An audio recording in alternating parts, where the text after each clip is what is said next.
UPSC IAS history solved paper 2015। प्रश्न number 12, इनमें से अप्रैल 1930 ईस्वी में नमक कानून तोड़ने के लिए तंजौर तट पर एक अभियान संगठित किया गया था।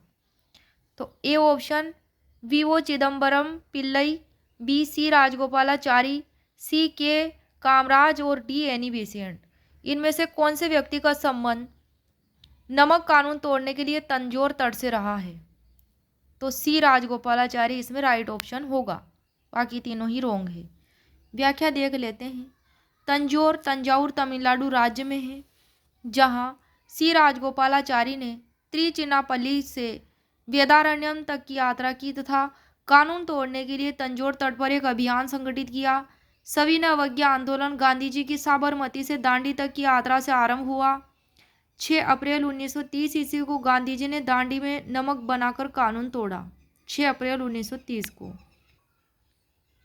पश्चिमोत्तर प्रांत पेशावर पाकिस्तान में इसका नेतृत्व खान अब्दुल गफ्फार खान ने किया। यह लाल कुर्ती आंदोलन नाम से प्रसिद्ध हुआ। बम्बई में इसका केंद्र बिंदु धरासना था, जहां सरोजिनी नायडू जी एक महत्वपूर्ण नेत्री थी। देश के अन्य हिस्सों में भी यह आंदोलन चला। नमक आंदोलन जैसे बंगाल में मिदनापुर, ओडिशा में बालासोर, पुरी, कटक ईटीसी जगह पर और असम में सिलहट में यह आंदोलन का केंद्र बिंदु रहा, नमक आंदोलन का। प्रश्न नंबर 13 है, निम्नलिखित युग्मों पर विचार कीजिए। मध्यकालीन भारतीय राज्य और वर्तमान क्षेत्र। चंपक, इसको सुमेलित करना है मध्य भारत से, दुर्गर जम्मू से, कुलूत मालाबार से। तो इसमें सेकंड नंबर का स्टेटमेंट सही है, दुर्गर जम्मू कश्मीर में ही स्थित है। व्याख्या देख लेते हैं। चंपक चंबा पश्चिमी हिमालय क्षेत्र के अंतर्गत आने वाली पहाड़ी रियासतों में से एक है। तो यहाँ मध्य भारत दिया है, इसलिए पहला स्टेटमेंट रॉन्ग हो जाएगा। कुलूत वर्तमान में कुल्लू जिला इसे कहा जाता है, जो हिमाचल प्रदेश में स्थित है। कुलूत इसका प्राचीन नाम था। तो कुलूत यहाँ मालाबार केरल में दक्षिण भारत में बताया गया है, जो कि ये रॉन्ग है, जबकि कुलूत हिमाचल प्रदेश में स्थित है, कुल्लू जिले का प्राचीन नाम है। अब आ जाते हैं प्रश्न नंबर 14 पर। कांग्रेस सोशलिस्ट पार्टी के संदर्भ में निम्नलिखित कथनों पर विचार कीजिए। पहला स्टेटमेंट है, इसने ब्रिटिश माल के बहिष्कार व करों के अपवंचन की वकालत की। किसने? कांग्रेस सोशलिस्ट पार्टी ने। दूसरा, यह सर्वहारा वर्ग का अधिनायकत्व स्थापित करना चाहती थी। तीसरा, इसने अल्पसंख्यकों तथा दलित वर्गों के लिए पृथक निर्वाचन क्षेत्रों की वकालत की। तो कांग्रेस सोशलिस्ट पार्टी ने ऐसा कुछ भी नहीं किया, इसलिए तीनों ही स्टेटमेंट रॉन्ग है। हम व्याख्या देख लेते हैं।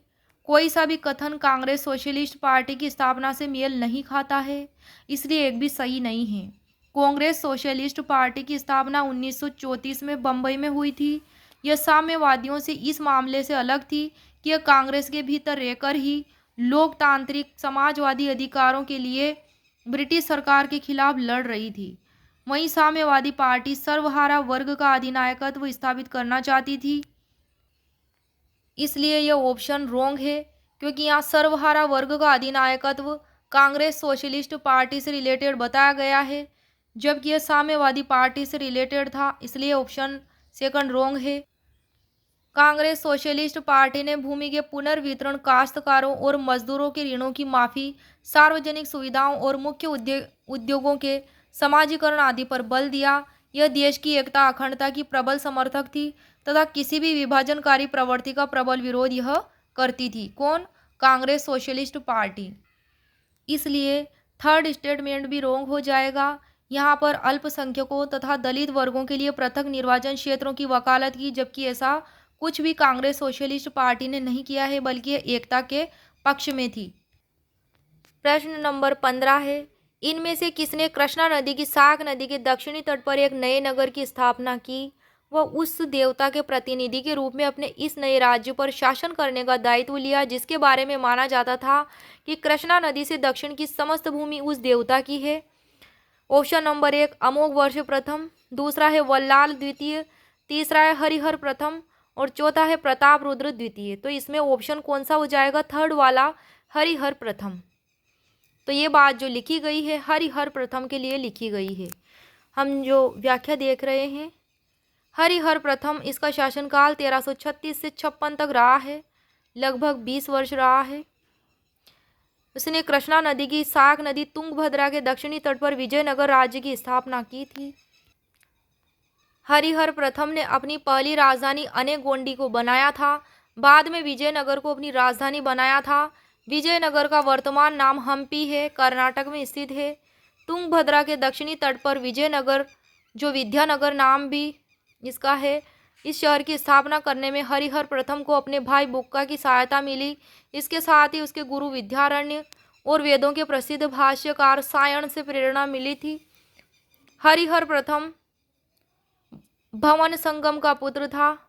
अमोघ वर्ष राष्ट्रकूट शासक गोविंद तृतीय का पुत्र था, जिसने मान्यखेत को अपनी राजधानी बनाया था। अमोघ वर्ष ने स्वयं ही कन्नड़ भाषा में प्रसिद्ध ग्रंथ कविराज मार्ग की रचना की थी। वीर वल्लाल द्वितीय होयसल वंश का एक प्रतापी शासक था, जिसने देवगिरी के यादवों, मदुरई के पांड्य, दक्षिण के कलचुरी और पश्चिमी चालुक्य आदि पर जीत दर्ज की थी। अब आ जाता है प्रतापरुद्र द्वितीय काकतीय वंश का अंतिम शासक था। गयासुद्दीन तुगलक के सिपह सालार द्वारा वारंगल पर जीत दर्ज कर प्रतापरुद्र को क्या किया था, गिरफ्तार करके दिल्ली भेज दिया गया था, जहां प्रतापरुद्र ने आत्महत्या कर ली थी। काकतीय वंश के सम्राट प्रतापरुद्र द्वितीय ने दिल्ली में आत्महत्या कर ली थी, क्योंकि उसको गिरफ्तार करके वहां भेज दिया गया था। किसके द्वारा? गयासुद्दीन तुगलक के सिपह सालार द्वारा, वारंगल विजय के दौरान।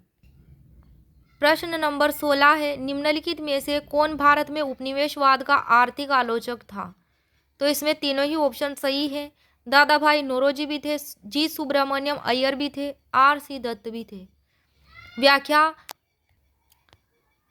Poverty and un British rule in India, the wants and means of India, on the commerce of India द्वारा धन के निष्कासन सिद्धांत की व्याख्या की थी। किसने? दादा भाई नौरोजी ने। प्रसिद्ध अर्थशास्त्री और राष्ट्रवादी रमेश चंद्र दत्त ने अपनी पुस्तक इकोनॉमिक हिस्ट्री ऑफ इंडिया में धन बहिर्गमन सिद्धांत का उल्लेख किया। आर.सी. दत्त ने धन बहिर्गमन सिद्धांत को बहते हुए घाव की तरह बताया था। जी सुब्रमण्यम अय्यर ने अपने लेखों से आर्थिक नीतियों की आलोचना के साथ साथ ब्रिटिश साम्राज्यवाद का विरोध किया था। इस प्रकार भारत में उपनिवेशवाद के आर्थिक आलोचक ये तीनों ही थे।